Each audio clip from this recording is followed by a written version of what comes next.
Hello everyone, welcome back to another episode of r/slash Tales from Tech Support. In today's episode, the 3 a.m. call. Always follow your change request procedure. Wakey wakey. Never give out your personal number. Sweating bullets. Super new screens, but please make the letters bigger. Before we get started, make sure to subscribe so you will never miss a video. So let's get started. The 3 a.m. call. The personal cell post reminded me about this one. Thought you might get a laugh out of it. I work for a communications company, and I'm one of the few on my team who has a personal phone. My friends and family know I'm not customer facing, so usually I'm only able to direct them to the call center, sometimes, rarely, with helpful advice on how to get where they need it in the phone system. End of 2020, I get a call on the personal about 3 a.m. Wednesday morning. I look at the number, see it's one of my friends calling. Thinking something bad has happened to my friend, I answer the phone. It was my friend. My very drunk friend. Me, hello? VDF, everything's down. I could barely understand him between my 3/4 ths asleep mind and his level of drunkenness. Me, what? VDF, dude, your network's down. Me, huh? VDF, I can't watch anything. Said it almost full roar as if yelling would clear things up. Me, dude, I can't do anything about TV, just go to sleep. VDF, I can't. Common man, just do something. The internet is down. This shifts my mind into gear for at least a moment. Me, hold on. On my phone, I quickly navigate to Facebook, do a quick Google search, pull up the weather site, it's all working. Me, internet works for me. VDF, but I can't watch any videos. Said in a near whisper. At this point I should have seen where this was going, but my tiredness had already shifted my mind back out of gear. I make a couple hold on noises as I pull up first video I see on YouTube, it's working. Me, YouTube's working, it's probably just that website, seriously man, I gotta get some sleep. VDF, but it's been like this for 2 days. Again cried out at full roar, my mind was trying to figure out how he hadn't woken up his whole house yet. My wife, clearly stirred by the noises coming out of my side of the bed, gives me the who is going to die look. Me, don't know what to tell you. What website is it? As soon as the words left my mouth, the alarms start going off in my head. I knew I was going to forever regret asking. And that, fellow techies, is how I learned of the great PH purge of 2020. Always follow your change request procedure. I work for a company that supports a wide variety of products including self-checkouts, SCO. A specific store wanted to make their SCOs cashless in order to make it less work for staff working in the cash office to balance the lanes, etc.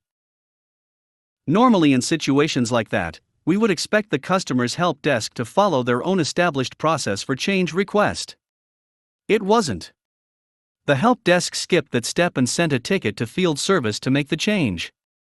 Of course, that ticket gets assigned to me.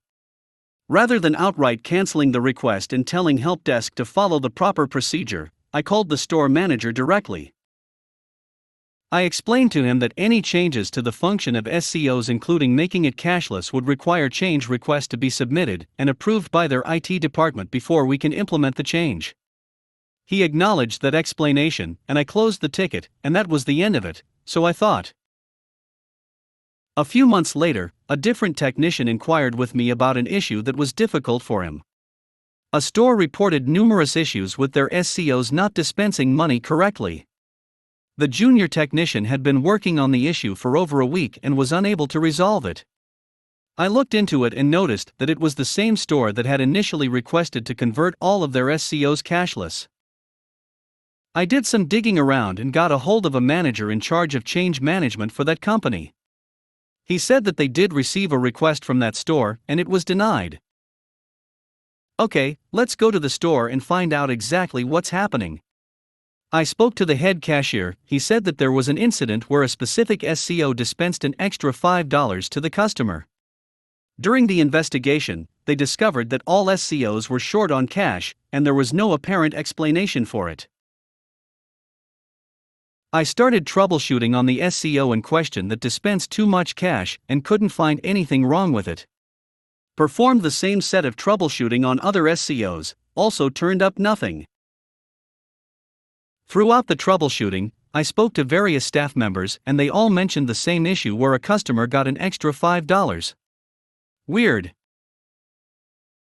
At the end of my shift, I had to pack up and come back next day to continue working on the issue as well as do some preventative maintenance. I returned next day and spoke to a different supervisor. She too said the same thing about the extra $5 being dispensed.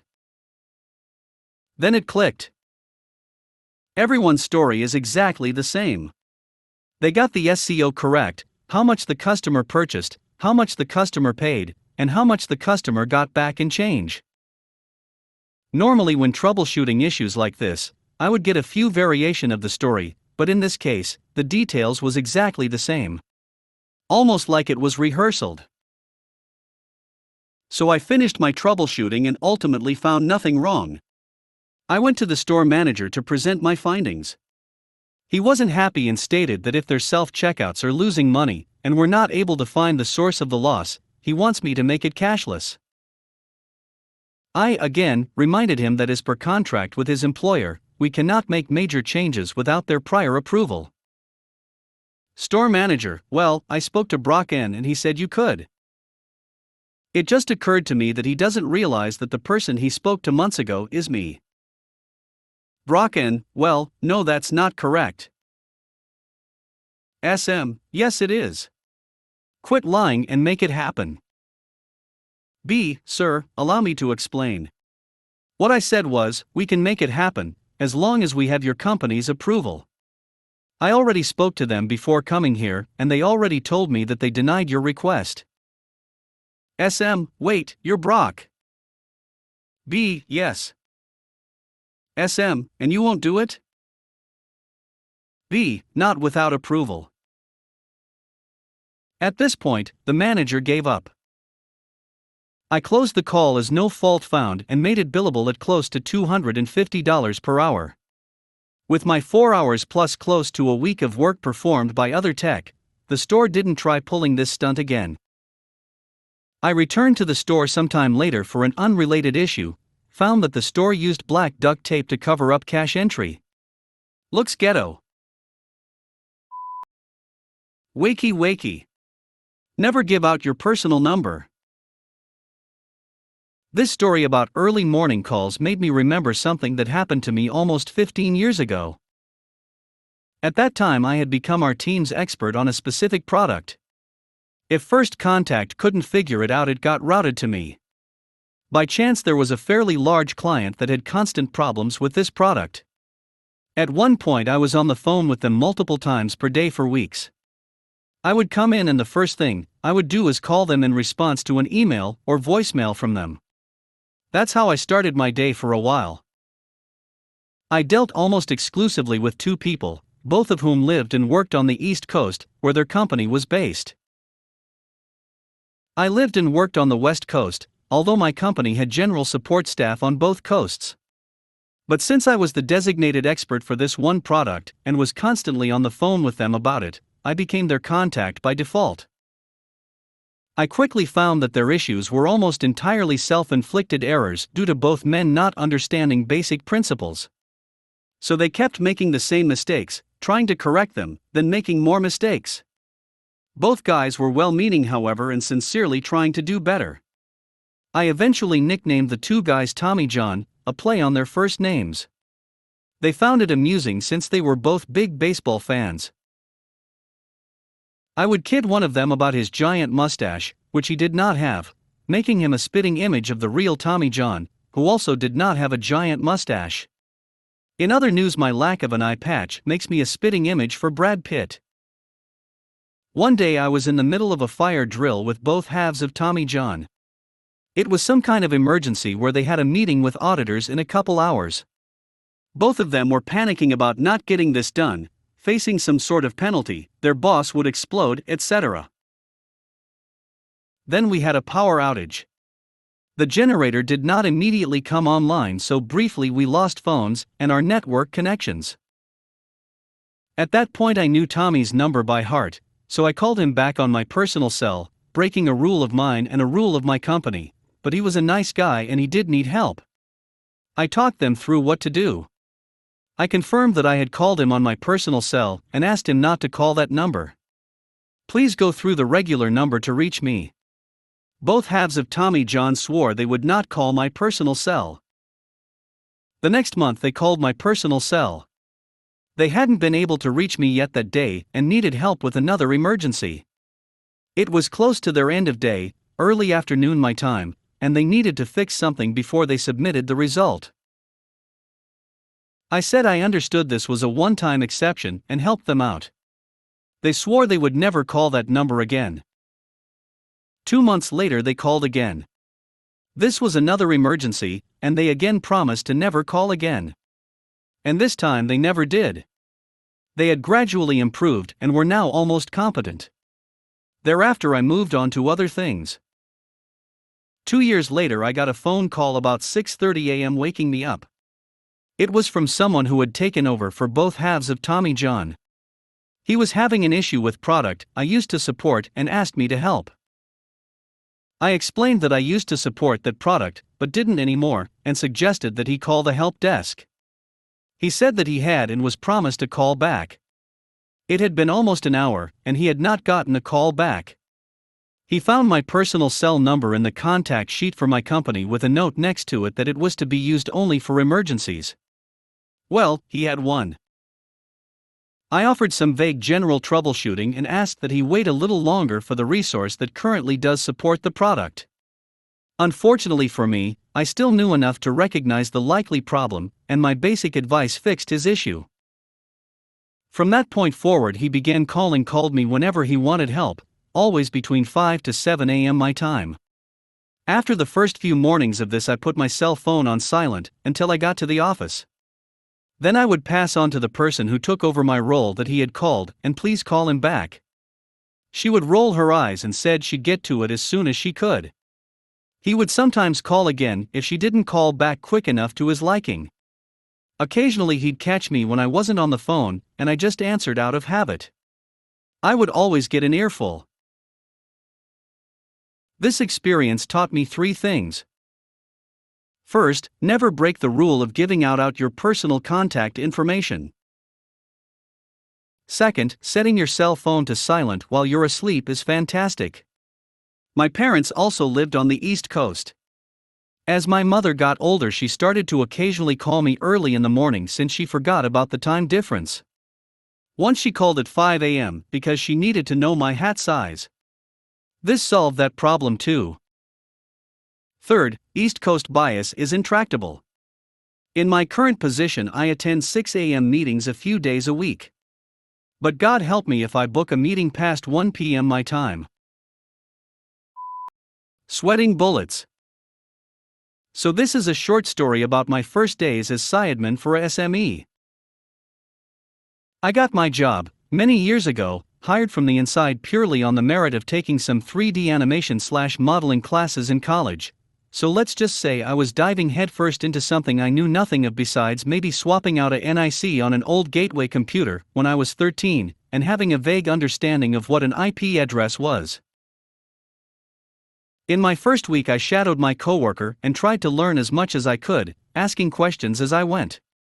I wrote everything down on a pad I'd keep in my back pocket. In my second week, my coworker left for a year, and my boss went on vacation for a week. I was there, by myself, with no real IT experience. I get a call from the boss of all the bosses of my organization. He tells me he needs help and to come to his office. I'm immediately freaking out internally. So I grab my notepad and my pen, take a deep breath and proceed down the hall towards his office. At this point I'm replaying everything I've learned so far in my head, and thinking this is it. he's going to think I'm an imbecile and today is my last day. When I get to his office, he's visibly upset and frustrated that someone has sent him some documents, but he doesn't know how to open them. Confused a bit on the matter, I ask him to show me. He points to a CD-DVD disc on his desk. Reluctantly, I pick the disc up, open his disc tray on his machine, place the disc in, and close the tray. Immediately Windows prompts him with File Explorer, and he sees the PDFs.